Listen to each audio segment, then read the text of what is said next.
Baiklah, Assalamualaikum warahmatullahi wabarakatuh.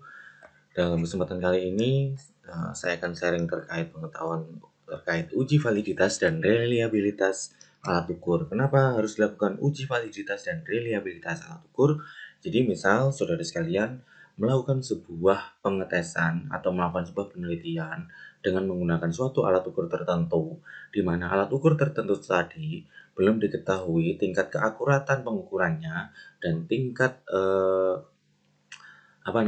tingkat keajekan atau standarisasinya, sehingga mau nggak mau alat ukur tadi harus dilakukan standarisasi dan reliabilitasnya.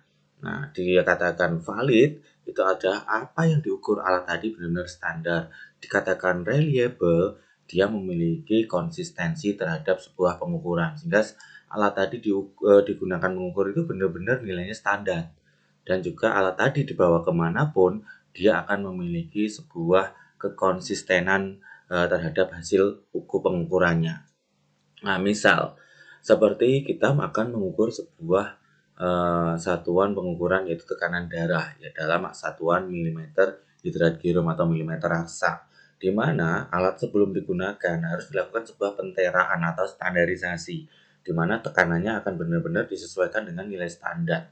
Dikatakan 0 berarti dia harus berada 0. Kalau dikatakan 110 dalam tekanan sistolnya, berarti dia dalam pengukurannya dia dapat mengukur bahwa mengukur dalam 100 mm Hg. Contoh misal seperti itu. Baik, yang sering digunakan untuk pengukuran uji validitas reliabilitas biasanya dalam penelitian menggunakan suatu alat ukur yang dibuat secara mandiri, yaitu misal kuesioner.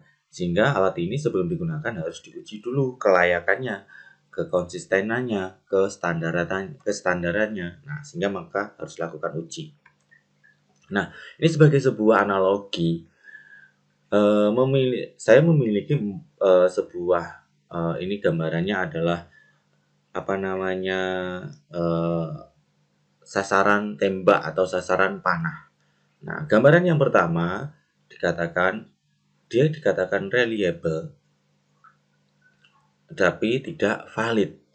Kenapa dikatakan reliable? Dia konsisten pada pengukuran pada lokasi tertentu, yaitu berada di sudut pinggir di sini, ya kan? Tetapi dia tidak valid. Kenapa dikatakan tidak valid? Karena sasaran tembaknya berada di pusat atau di tengah. Itu adalah poin tertinggi dalam sebuah sasaran tembak atau sasaran panah. Dan dia menyasarnya pada bagian pinggir saja, tapi konsisten. Dikatakan sebagai valid tapi tidak reliable. Nah, dan kemudian pada gambaran yang kedua, dia valid tapi tidak reliable. Dikatakan valid apa? Dia juga ada yang mengenai pada posisi yang tengah, tapi dia tidak konsisten dalam menembak sasarannya. Oke, yang ketiga, dia juga tidak valid dan juga tidak reliable. Kenapa seperti itu? Dia tidak menyasar pada lokasi tertentu dan juga dia tidak berada pada posisi yang diharapkan. Nah, seperti ini. Dan yang terakhir adalah valid dan juga reliable. Tujuannya adalah standarisasinya adalah berada pada poin titik tengah, titik merah, dan juga konsisten pada titik tengahnya. Nah, ini disebut sebagai gambaran valid dan juga reliable. Nah, ini misal dari penjelasan tadi. Misal kuesioner adalah sasaran tembak seperti pada gambar tadi. Anggap saja pusat adalah sasaran tembaknya. Jawaban tiap responden yang ditanya merupakan kuesioner adalah menembak pada sasarannya. Jika pertanyaan baik dan responden jawab dengan baik pula, maka kita sudah menembak tepat pada sasaran. Nah, jika tidak demikian, maka tembakan kita meleset.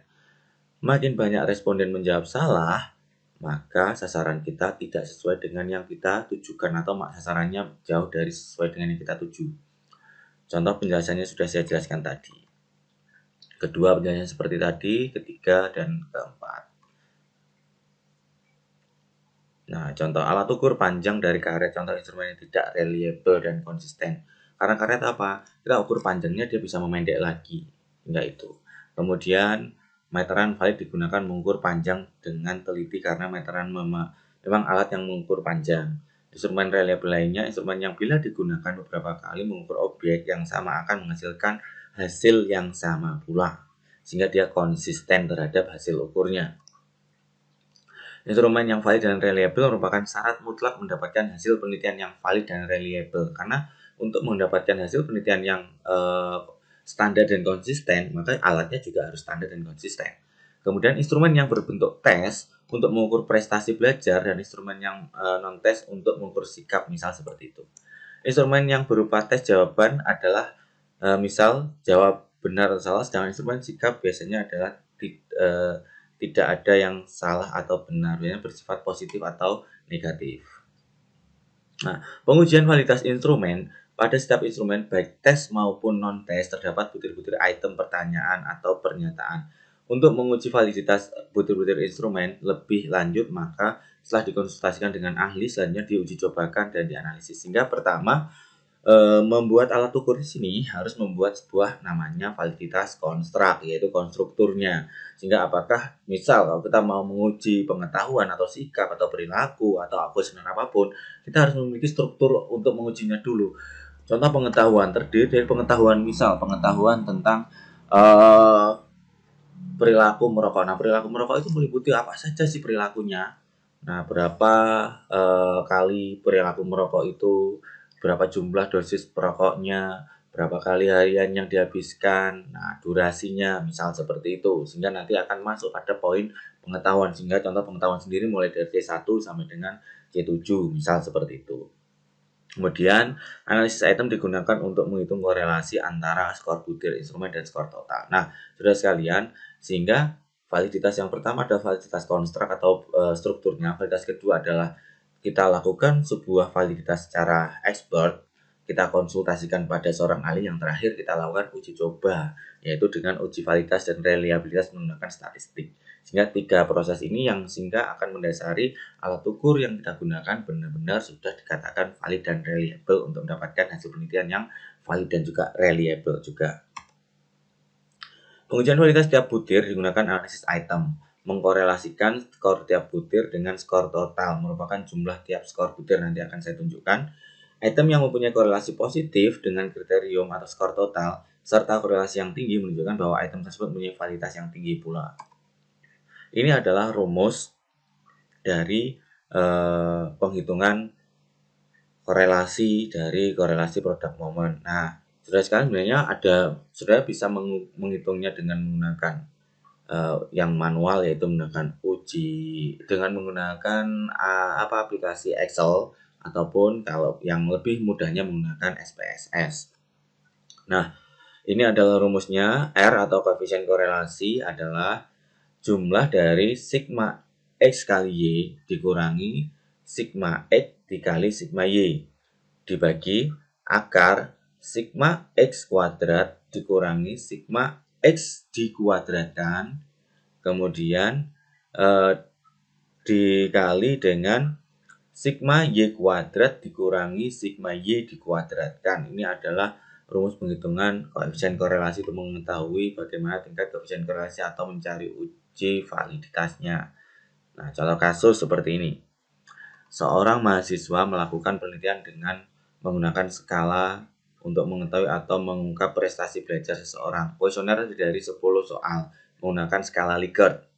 Ya, 1 sangat setuju, 2 tidak setuju, 3 setuju, dan 4 sangat setuju. Setelah kuesioner diisi 12 responden, datanya sebagai berikut.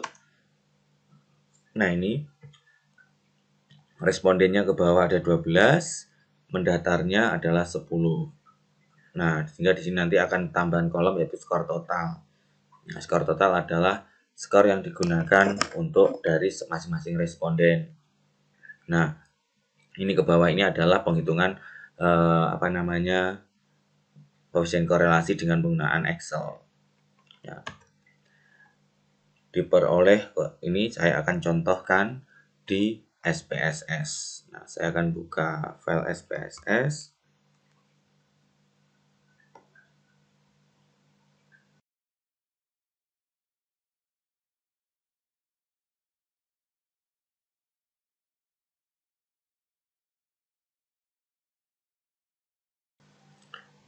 Baiklah, ini adalah tampilan dari software SPSS. Ini adalah bagian data view. Kita masuk ke variable view. Di variable view kita membuat skala datanya. Untuk variabelnya kita punya 10 soal.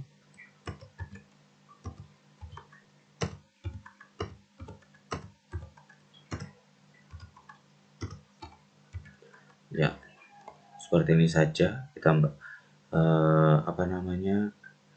kita tidak perlu, dan juga tambahkan satu total. Nah, selain ini kita juga harus menggunakan paling mudah sih sebenarnya menggunakan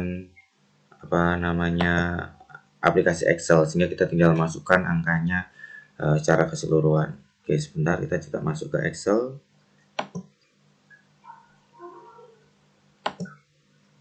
Oke, tunggu sebentar.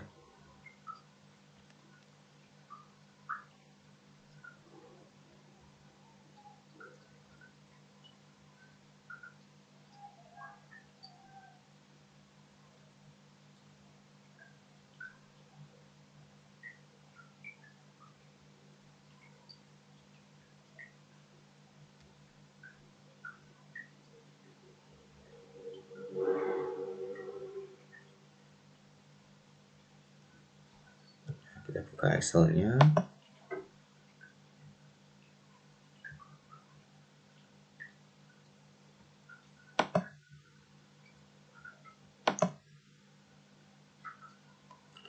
Ya, jadi kita tulis pertama di sini nomor responden,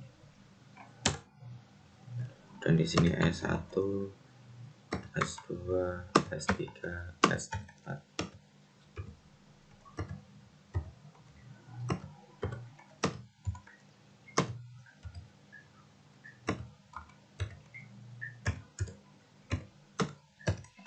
Nah, seperti ini.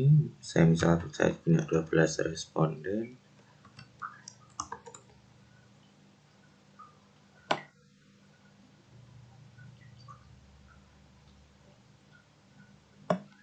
Ini adalah jumlah responden saya. Dan angka yang dimasukkan sini hanya 1, 2, dan 3, 4 tadi.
Saya akan gunakan beberapa data supaya cepat.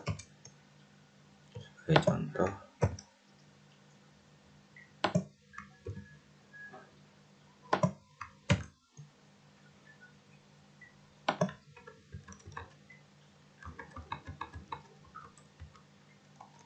nah setelah sudah data seperti ini, kita jumlahkan di samping, kita blok, kita pakai auto sum. Nah, akan ketemu jumlah totalnya. Kita tarik ke bawah untuk menjumlahkan. Oke, data sudah seperti ini. Kita tinggal copy paste ke SPSS. Kita Ctrl C, masuk ke SPSS, ke data view, klik kanan, paste. Nah, data sudah kita masukkan. Begitu kita melakukan uji yang pertama, uji validitas, yaitu pertama menggunakan uji person, analyze, correlate, bivariate. Nah, Ctrl A, pindah semua data ke kolom sebelah atau kotak sebelah kanan. Ujinya person, kita klik OK. Nah, Kita tunggu sampai dengan hasilnya keluar. Nah, ini adalah hasil dari output uji statistik. Nah, cara pertama untuk memudahkannya, kalau muncul tanda bintangnya entah 1 atau 2, dia artinya valid. Ya, itu adalah uji validitas. Atau kalau cara yang sebenarnya yaitu kita lihat dari percent correlation-nya ini pada kolom total. Nah, kita bandingkan dengan nilai R tabel. Saudara sekalian bisa melihat di browsing di internet, mencari yaitu nilai R tabel. R tabel dilihat berdasarkan nilai N-nya. Kalau N-nya 12, berapa sih nilai R tabelnya? Kalau R tabelnya 12 responden, yaitu sebesar, sebentar saya lihat kan,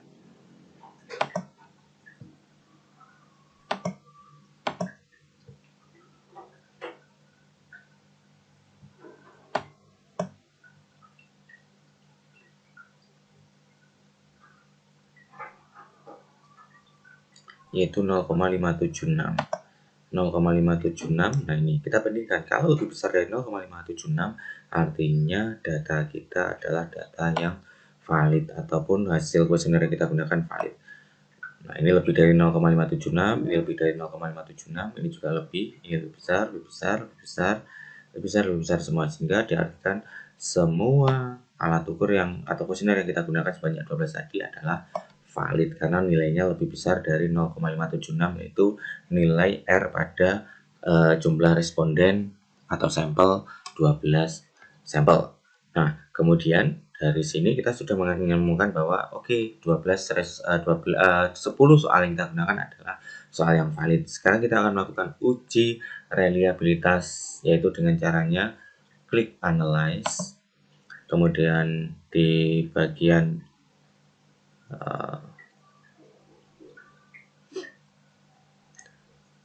reliability test,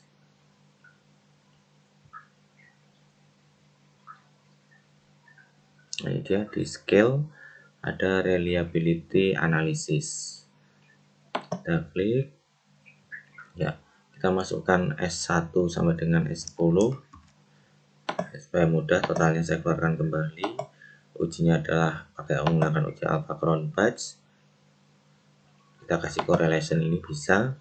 Ini pun juga nanti bisa digunakan untuk melihat uji validitasnya sebenarnya juga kan. Ini juga tetap alpha saja. Nah, kita oke. Kita tunggu beberapa saat. Nah,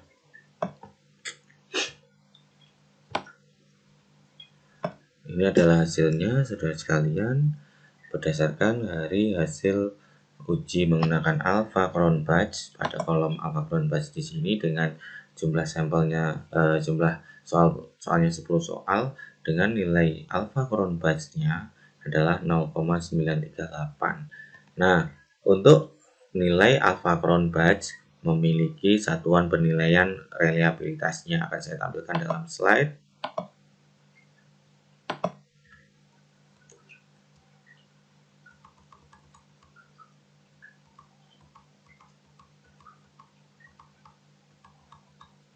Nah, ini dia.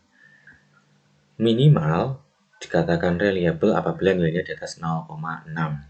Nah, sedangkan kita berdasarkan dari penghitungan output dari SPSS uji reliabilitas alpha Cron Bah ditemukan nilai 0,938, artinya sangat reliable. Sehingga dari 10 soal pertanyaan kita dikatakan pertanyaannya atau kuesionernya dikatakan valid dan juga reliable. Nah, itu adalah cara melakukan uji validitas dan reliabilitas. Nah, saudara sekalian, apabila ini bermanfaat, jangan lupa klik tombol like dan subscribe. Terima kasih atas perhatiannya. Wassalamualaikum warahmatullahi wabarakatuh. Sampai ketemu kembali.